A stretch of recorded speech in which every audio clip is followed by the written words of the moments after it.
Folklore Suantraí Íosa, where we're looking at the readings for tomorrow, Saturday, the 7th of May, in the third week of Easter. They focus in a wonderful way on the Eucharist and on Peter. Peter has this wonderful gift of faith given to him, and he exercises his role in the first reading as the first pope, the great disciple of Christ. He goes and he brings healing and he restores people from the dead. His purpose is to bring the reality of Christ to the people of his day. That's what the church exists for, to communicate the gospel of our Lord Jesus Christ, to continue that we are the body of Christ, and so we continue the ministry of Christ. And so you see lived out in the Acts of the Apostles from chapter 9, the ministry of Christ in the life of St. Peter. We also see in the gospel taken from the end of John chapter 6, the wonderful statement of Peter when Christ challenges the apostles. People are leaving because of what Christ has taught about the Eucharist.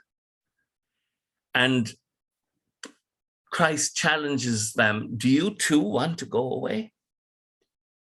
And Peter answers wonderfully, Lord, who shall we go to?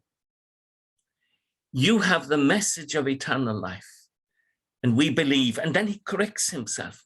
We know that you are the Holy One of God. And that echoes so much of what he says at Caesarea Philippi to Jesus, I believe that you are the Christ, the Son of the living God. This is even more powerful. We know that you are the Holy One of God, and that the teaching he has given is life. As Jesus has said it himself, it is the Spirit that gives life. The flesh has nothing to offer. The words I have spoken to you are spirit and they are life. Ironically, these words have been denounced as being intolerable language.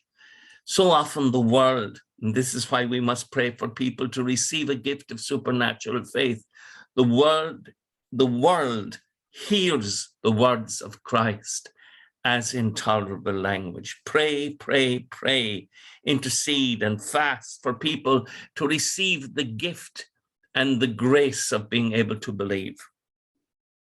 The psalm tomorrow, Psalm 116, how can I repay the Lord for his goodness to me? That's a wonderful psalm. How can I, the awareness of the poverty of the human being that's present in this psalm, how can I, a human being, repay God, the eternal one, the one in whom St. John says in 1 John, the first letter of St. John, chapter 1, verse 5, in him there's no darkness at all. How can I repay such a being for his goodness to me? And the answer is, it's only in the gift that's given to us. The Holy Eucharist, the very word in Greek means thanksgiving. God has given you and me the power to be able to thank God for his supreme goodness and for us to be in relationship with the Lord, who is so different from us. And so we pray for the grace of holiness to live in relationship with him, as Jesus said in yesterday's gospel, that those who receive the Eucharist, Christ will live in them and they will live in him.